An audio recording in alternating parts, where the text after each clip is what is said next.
अस्सलाम वालेकुम नाज़रीन, स्वागत है आपका मेरे अपने चैनल आसमास किचन में। तो आज हमारे किचन में बनने वाला है कस्टर्ड स्पंज केक। तो इसे बनाने के लिए हमें किन किन चीज़ों की ज़रूरत होगी हम देख लेते हैं। तो यहाँ पर हमने 1 कप पाउडर चीनी ली है, 1 कप मैदा ली है, 4 अंडे, 1 cup oil, 1 tablespoon custard powder, 1 teaspoon baking powder और 1 टीस्पून लेंगे वनीला एसेंस। सफेदी अलग फेंटेंगे और पीलक को हम अलग फेंटेंगे। तो सबसे पहले हम अंडे को फोड़ लेते हैं और ये पीलक को इसमें डालते जाएंगे। सबसे पहले हम यहाँ ये सफेदी को फेंट लेते हैं।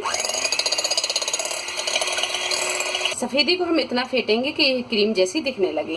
तो इसे हम अच्छी तरह फेंट लेते हैं। सफेदी को अच्छी तरह हमने फेंट लिया है और आप यहाँ देख सकते हैं कि ये क्रीम की तरह दिखने लगी है। अब रखेंगे हम इसे एक साइड और ये पीलक को फेंट लेते हैं। तो इसमें डालेंगे हम ये ऑयल,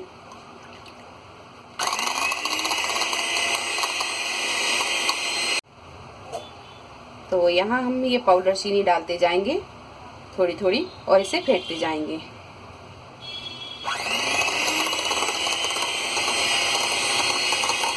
चीनी डाल के भी इसे अच्छी तरह फेंट लिया है। अब डालेंगे हम इसमें कस्टर्ड पाउडर और इसे भी अच्छी तरह फेंट लेते हैं। तो चीनी, पीलक और कस्टर्ड पाउडर डालकर हमने इसे अच्छी तरह फेंट लिया है। अब करेंगे हम इसे सफेदी में मिक्स। ये सारी चीजों को हम सफेदी में मिक्स कर देते हैं। अब इन दोनों चीजों को हम इतना मिक्स करेंगे कि ये अच्छी तरह मिक्स हो जाएं। तो अब अच्छी तरह से मिक्स कर लेते हैं। दोनों चीजों को अच्छी तरह मिक्स कर लिया है। अब मिक्स करेंगे हम इसमें मैदा। तो मैदा हमने यहाँ पर छान कर रखी है और ये बेकिंग पाउडर को भी छान लिया है, ये भी डाल देंगे। अब मैदा को हम यहाँ थोड़ा थोड़ा सा डालते जाएंगे और इसे हाथ से ही मिक्स करते जाएंगे। इस तरह मिक्स करते जाएंगे। थोड़ी सी मैदा डालेंगे और फिर इस तरह इसे मिक्स करते जाएंगे। 1 टीस्पून डाल देंगे वनीला एसेंस।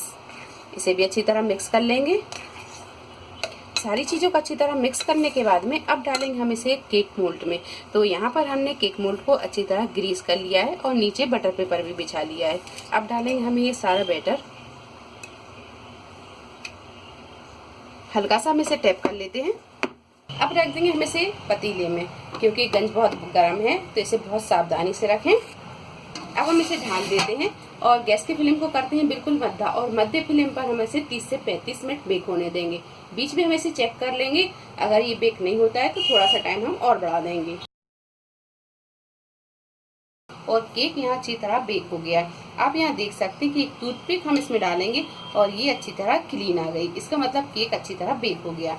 केक जब अच्छी तरह ठंडा हो जाए तो इसके किनारों को हम लूज कर लेंगे एक नाइफ की मदद से। तो केक को अब हम निकाल लेते हैं।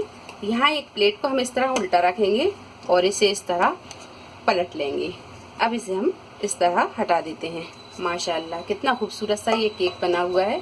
अब यहाँ पर हम ये जो बटर पेपर लगाया था इसे हम हटा देंगे।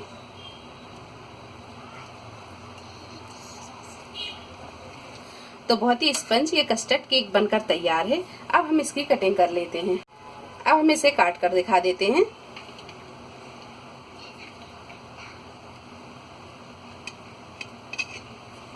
आप चाहें तो इसके ऊपर क्रीम भी लगा सकते हैं या फिर आप इसे इसी तरह सर्व कर सकते हैं। और मेरे घर में जो मेहमान आए हुए हैं, जो बच्चे मेहमान हैं, मेरी भतीजी हैं, और उनको बेसब्री से इंतजार हो रहा है कि ये केक मुझे कब मिले। तो आप यहाँ देख सकते हैं कि ये केक के पीस उठने लगे हैं।